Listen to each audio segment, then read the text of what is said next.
Nicolas Batum was beyond scared before an Olympics game in 2016. And he wasn't afraid about the game. It's because for the first time, his wife and baby son were watching him play. Now that would normally be a comforting fact, but for Batum, it brought back his first and worst memory. When he was just 2.5 years old, Batum's dad collapsed and suddenly died at the free throw line in front of him and his mom. He showed no signs of being sick before. Nick grew up with the question, will this happen to me? So for the first time, he was in his dad's shoes as an adult. What happened next changed everything. This video explains how Batum's tragedy almost ruined his career and what he's doing now. Yo, it's Casey. This is AM Hoops. Hit subscribe for 5 videos per week, including a feature Friday just like this at the end of every week. Nicolas Batum is from France, and he grew up playing basketball as a favor to his father. His dad died at just 30 years old. Nick says he started playing as a way to finish what his dad started. Nick was so good, he left home at just 12 years old to dedicate his life to the game. He was either playing for a youth team or the French national team. He couldn't be a normal teenager, but it paid off with big NBA draft buzz. Some mocks had Nick going as high as 17th overall to the Raptors. Batum flew to work out for Toronto, and his life was turned upside down. A team doctor found an irregularity in his heart, and that is when he discovered how his dad died. Nick's mom raised him without ever explaining how the tragedy happened. She says it was just too painful for him. She was waiting for Nick to ask. Well, Batum found out in the media that it might have been a heart condition and it could be hereditary. Nick said, quote, "I was accused, like, oh, he's ready to lie about his dad's death for money." But he didn't know. Word spread across the league and Batum was red flagged. No one would even work him out. So Batum's agent immediately booked him for a full workup at the prestigious Cleveland Clinic. A doctor there cleared him and said he was completely healthy, but first he wanted to see Nick's dad's health record. The problem was there was no record. No autopsy was ever done in their small town, and people just assumed it was either a heart attack or a brain aneurysm. So Batum contacted his mom and tracked down the doctor who pronounced his dad's death. The two doctors got on the phone and discussed the death in detail. Again, there was no autopsy, but they determined it was most likely an aneurysm, not a heart attack. Batum says that phone call was the toughest moment of his life. Overnight, that's what's going to tell you if you can play basketball or not. It was 3 days before the draft, the dream of my life, the thing I've been working for years. You're 2 or 3 days from your dream, and they tell you maybe it won't happen.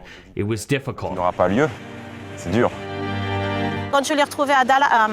When I found him in New York, his whole body was full of marks and injections. I said to myself, this can't be true.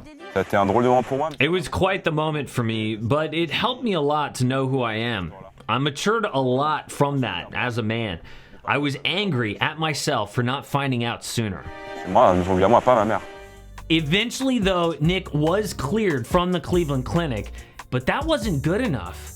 Teams did not trust the opinion of a doctor Nick's agent had paid for, but it was good enough to get a second opinion. The Spurs had the 26th overall pick. They got Batum to their doctor in Texas, who also gave him the all clear. Draft night 2008 came.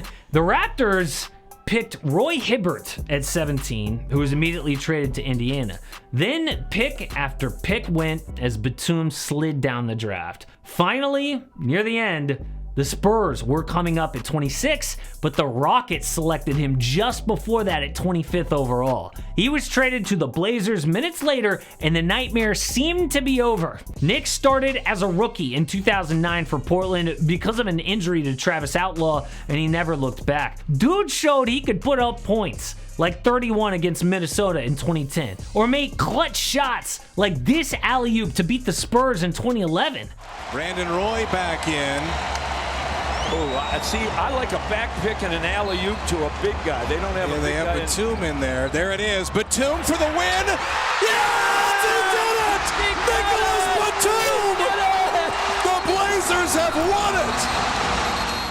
Best of all though, 0 heart issues for 7 years in Portland. But he wasn't in their long-term plans. So Nick was traded in the final year of his deal for 19-year-old Noah Vonleh and Gerald Henderson. The next year, he signed the largest contract in Charlotte sports history at the time. 5 years, $120 million. That was a life-changing moment, but so was the Olympics. The next month, Batum found himself in his dad's shoes, looking at his wife and son in the stands. Nick says, quote, "My family said, Nick, stop thinking about that. That won't happen to you.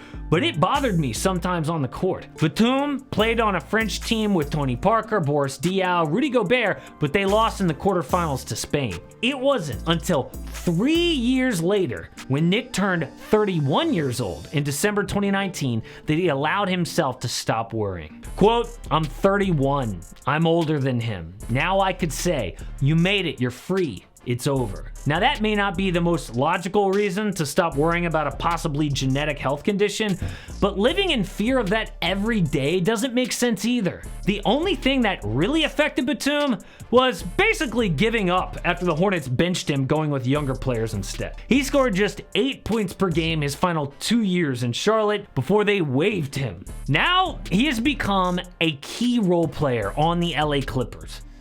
I talked to different players, to Kawhi, PG. They told me that they need me. They need a guy like me as well. You know, a guy like just all around unselfish guy. It means a lot to have them still recognizing me. You know, even without happened the last 18 months, 2 years for me, to get recognized from those two guys. Now it's been huge for me, so that's why I wanted to come over and just do whatever you want me to do to be a part of this team and be successful. Off the court, his mom started the Batum Foundation that helps women in Africa who are expecting children with healthcare. Batum's dad was from Cameroon, and his mom regularly visits the continent doing humanitarian work. Nick used to visit his grandparents there as a kid, and he played on an NBA Africa team as a pro. The memory of his dad's death is still there, especially, Nick says, when he looks at his own son. Nick Batum had to grow up without a father, but he is finishing what his dad started, becoming a successful pro player beyond his 30th birthday. This video here is about one of those French teammates that we mentioned earlier, Boris Diaw, what I know as the most interesting man in the NBA.